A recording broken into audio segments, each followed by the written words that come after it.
సత్య news Telugu. Manthani Shri Vasavi Kanyaka Parameshwari దేవాలయంలో 1,00,000 పూలతో పుష్పాభిషేకం.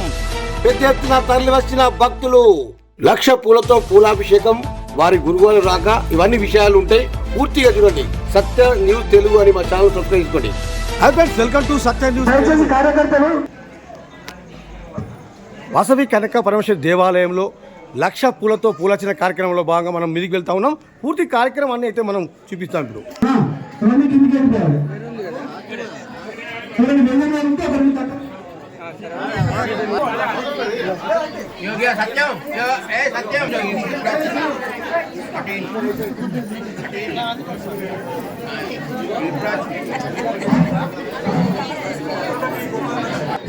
చిన్న మాట్లాడు.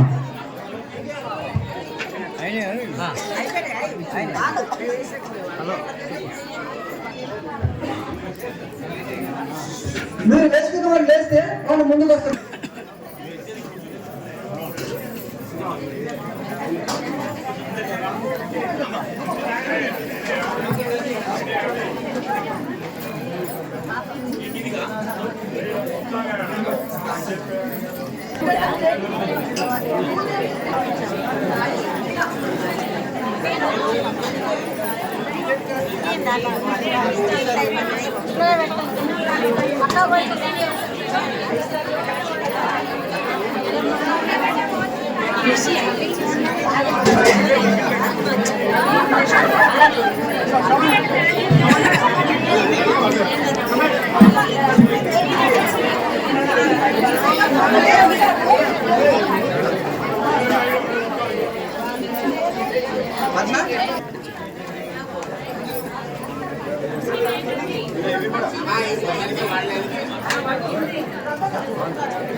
జై బోలో శ్రీ వాసవమ్మ మాతాకి.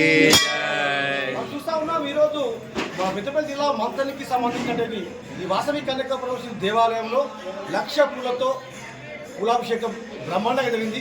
ఈ కార్యక్రమానికి సంబంధించి మరి ఏదైతే ఉందో ఈ ఆర్యవైశ్య సమాజానికి చెందినటువంటి ఒక గురుగారు అయితే వచ్చారు. ఈ కార్యక్రమాలన్నీ కూడా మనము మా ఛానల్లో చూపిస్తాం. వాళ్ళంతా ఎంతో పెద్ద ఎత్తున పూల కార్యక్రమం, మహిళలు అయితే పెద్ద ఎత్తున పాల్గొన్నారు. మరి ఎందుకంటే ఈ మంత్రిలో వాసవి కన్యకా పరమేశ్వరి దేవాలయం ప్రారంభం నుంచి ఇప్పటి వరకు కూడా ఎన్నో కార్యక్రమాలు చేస్తూ మరి మొన్ననే 30 వసంతాలు పూర్తి చేసుకొని ఘనంగా కార్యక్రమాలు చేశారు. ఆ కార్యక్రమాలు కూడా మనము మన ఛానల్ చూపించాం. అదేవిధంగా ఈరోజు 1,00,000 పూలతో అర్చన కార్యక్రమంలో పెద్ద ఎత్తున ఆదివాసీ మహిళలు, పిల్లలు, పెద్దలు కుటుంబ సమేతంగా పాల్గొన్నారు. మీరందరి కార్యక్రమాలు అయితే ఈ కార్యక్రమానికి సంబంధించి 1,00,000 పూలతో పూలాభిషేకం ఎందుకు చేస్తా ఉన్నారు? ఈ వచ్చిన గురువుగారు ఎవరు? మరి ఈ వాసవి కన్యకా పరమేశ్వరి ఆలయంలో ఏమేమి కార్యక్రమాలు జరుగుతున్నాయి? అన్ని విషయాలను ఇప్పుడు అక్కడ ఆర్యవైశ్య మహిళలు కొంతమంది ఉన్నారు, వారిని అడిగి తెలుసుకుందాం.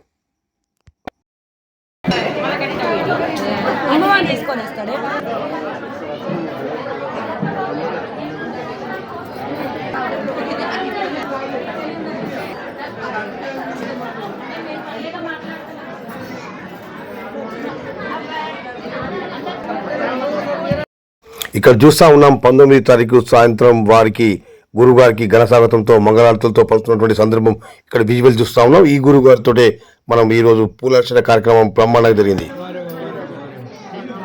చూస్తున్నాం మనం ఈరోజు పెద్దపల్లి జిల్లా మంథని శ్రీ వాసవి కన్యకా పరమేశ్వరి దేవాలయం అంటేనే ఎప్పుడు దీపం నైవేద్యంతో వెళ్తూ మహిళలంతా కూడా ఎంతో చక్కగా మనం చెప్పుకోవచ్చు.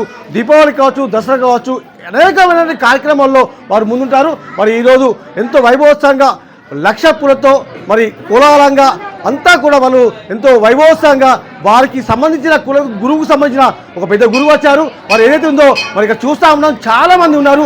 మరి వాళ్ళందరికీ మనం తెలుసుకుందాం. ఇక్కడ వచ్చి భక్తి ఉట్టిపడే విధంగా మరి ఎంత మహిళలు చక్కగా మరి డ్రెస్ కోడ్ మెయింటైన్ చేసి హిందూ సంప్రదాయబద్ధంగా ఎంతో ఆనందంగా జరుపుకున్నటువంటి ఈ యొక్క కార్యక్రమంలో ఈ వేళలో ఈ సాయంకాల వేళలో మరి ఇక్కడ చూస్తున్నాం చాలా మంది ఉన్నారు. మరి ఇక్కడైతే మనకు కనబడతా ఉన్నారు సీనియర్ ఆర్యవైశ్య మహిళకు సంబంధించినటువంటి ఉమ్మక్క గారు. వారిని అయితే తెలుసుకున్నాం ఎప్పుడు భక్తిలో ఉంటారు. చెప్పండి ఉమ్మక్క గారు, ఈరోజు ఏం జరిగింది ఇక్కడ? మంత్రపురి శ్రీ వాసవి కన్యకా పరమేశ్వరి అమ్మవారి సన్నిధిలో చాలా అంగరంగ వైభవంగా చాలా సంవత్సరముల నుండి కార్యక్రమాలు జరుగుతున్నాయి. అదేవిధంగా మన వామనాశ్రమ స్వామీజీ గారు ప్రప్రథమంగా 2015వ సంవత్సరం కార్తీక మాసం విధియతీతిన స్వామివారు ఇక్కడికి వేంచేయడం జరిగింది.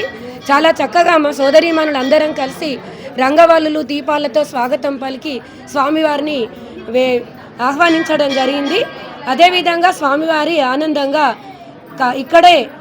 ఇక్కడ ఈ సోదరుల భక్తి శ్రద్ధలు చూసి స్వామివారు ఇక్కడ చాతుర్మాస్య దీక్ష చేస్తానని వారు అనడం జరిగింది. అదేవిధంగా పెద్దలందరూ పూనుకొని ఒక్కదాటిగా చాలా చక్కగా స్వామివారికి చాతుర్మాస్య దీక్ష కూడా పూర్తిగా చేయడం జరిగింది. ఆ తర్వాత స్వామీజీ గారు ఎన్నో కార్యక్రమాలకు వస్తున్నారు.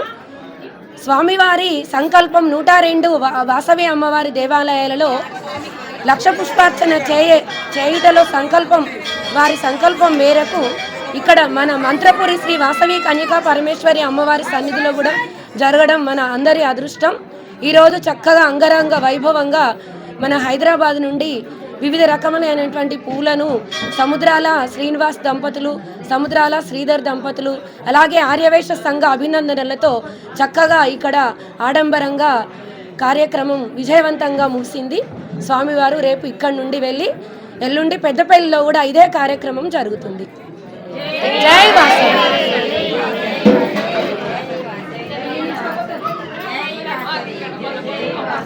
ఇదండి మనం చూసాం శ్రీ వాసవి కన్యకా పరమేశ్వరి దేవాలయంలో మహిళలు పెద్ద ఎత్తున పాల్గొని మరి యొక్క లక్ష పూల అర్చన కార్యక్రమంలో పాల్గొని వైభవోత్సవంగా కార్యక్రమాల గురించి చెప్పారు. మరి మరిన్ని లేటెస్ట్ వార్తలతో మేము ముందున్నాం. సత్య న్యూస్ తెలుగు.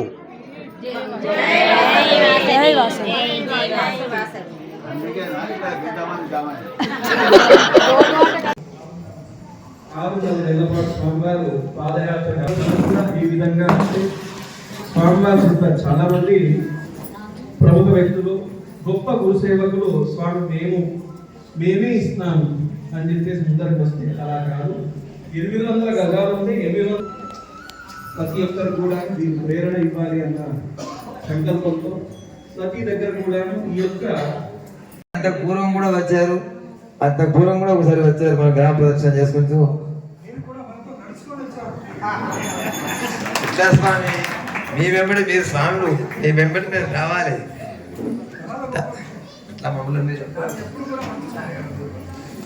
రావాలి, ఎందుకంటే సాధువులు వచ్చారంటే మా విధి, మా డ్యూటీ, మా యొక్క యజమానుల వెంబడి మేము రావడం మాకు గర్వకారణం. ఎందుకంటే సత్ప్రవర్తనలో ఉన్నప్పుడు సత్కాలక్షేపాలకి సాధువుల యొక్క దర్శనార్థం అందరం కూడా వెళ్ళాలి. దాంట్లో నేను ఒక చిన్న తృణప్రాయుడిని. కాబట్టి ఈరోజు ఈ లక్ష పుష్పార్చన చేసుకోవడం మనందరి యొక్క అదృష్టమమ్మ. ఆ యొక్క ఈ సందర్భంగా ఏం చెప్తున్నానంటే అతిశయోక్తి కాకుండా గోదాదేవి ధనుర్మాసం ఉన్నదా, ఈ ధనుర్మాసంలో రోజు ఉదయం వెళ్ళి పార్శ్వాలు చదువుకుంటూ, తిరుప్పావై చదువుకుంటూ పుష్పాలు చదువుతున్నారు, మనం హారతులు ఇస్తున్నాం. మరి గోదాదేవి యొక్క లక్షణం ఏంది? లక్ష్యం రోజు విష్ణుచిత్తులకి పుష్పాలు అలంకారం చేసుకోవడం, పుష్పాలను ఏ కలర్లో ఎక్కడెక్కడ అమర్చాలి, మ్యాచింగ్ చేయాలి అనేటువంటి ఒక ధోరణిలోనే ఆమె పుష్పదండాల పూలమాలని అల్లి ఆమెకోసారి ధరించి బాగుందా, ఇక్కడ బాగుందా, ఈ కలర్ బాగుందా అని చెప్పి ఆమె చూసుకొని తర్వాత తండ్రి గారికి ఇచ్చేది. ఇట్లా 30 రోజులు విడిచే 30వ రోజు వెంటగా కేశం వచ్చిందండి. ఇదేంటి అమ్మాయి బిడ్డ, ఇదేంటి పూలలో ఈ ఆడవాళ్ళ వెంటనే వచ్చింది, కారణం ఏంది? ఇదేమైనా ధరించావా, పొరపాటున వచ్చిందా అని బిడ్డను అడిగామని విష్ణుచిత్తుడు. లేదు నాన్నగారు, రోజు నేను ధరించేస్తున్నాను అనేది. నేను కృష్ణుడికి రోజు విష్ణు భగవానుడికి ఈ నెల రోజులు నేను పుష్పార్చన చేస్తుంటే రోజు ధరించావు అనుకుని ఆయన ఒకసారి చింతాక్రాంతుడు అయినాడు. అదే రోజు రాత్రి విష్ణు భగవానుడు కలవలో చెప్పి నిర్మాల్యం అయిపోయింది కదా, ఇలాంటి ఒక పూజ నేను ఎందుకు చేసింది, నా బిడ్డకు తెలియదు, నా కూతురుకు అజ్ఞానం చేత చేసింది, నేను చేసిన పూజ అంతా వ్యర్థమైపోయిందేమో అనుకుని పాపం చాలా చింతాక్రాంతుడైనాడు విష్ణుచిత్తుడు.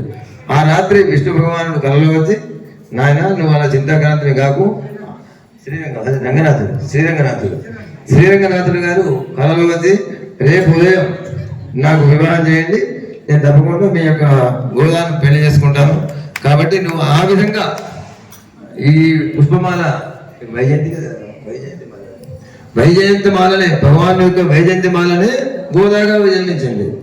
కాబట్టి ఆమె గోదా ఎవరో కాదు, నేను స్వీకరిస్తా తప్పకుండా రేపు. మరి అదేనాడు మకర సంక్రమణం రేపనంగా, మరి భోగి రోజు సాయంత్రం కళ్యాణం జరిగింది. మరి అప్పగింతలు కావాలి కదా, అప్పగింతలు అయిన తర్వాత తల్లిలో దండం పెట్టిపోతారు కదా ఎవరైనా పెద్దలకు. అప్పుడు భగవాన్ విష్ణు ఆలయానికి వెళ్ళి విష్ణు భగవాన్ పాదాలను ముట్టుకొని దండం పెట్టింది. అక్కడనే లీలం అయిపోయింది, అంటే శిలా విగ్రహం అయిపోయింది, విష్ణువులో కలిసిపోయింది. లక్ష్మీ స్వరూపం కాబట్టి కమలంలో ఉంది వచ్చేది.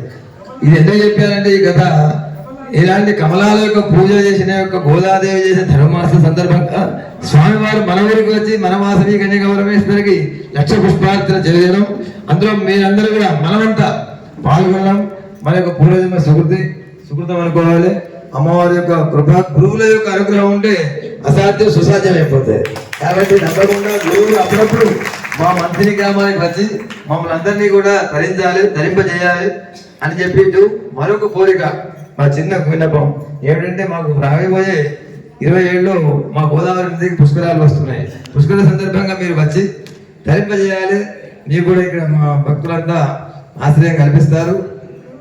27 సంవత్సరంలో, ఇప్పుడు కాదు 2027 అప్పుడు వచ్చి ధరింపజేయాలి. అప్పుడు కూడా మీ యొక్క అనుగ్రహ భాషతో పాటు మేమందరం కూడా ధరించాలని కోరుకుంటూ ఈ అవకాశం ఇచ్చినందుకు, మరియు స్వామివారికి మా మీద అపారమైన కృప, ఆ కృప మీ అందరిపైన, మనందరిపైన, మన గ్రామం పైన ఉండాలని కోరుకుంటూ మీ దగ్గర సెలవు.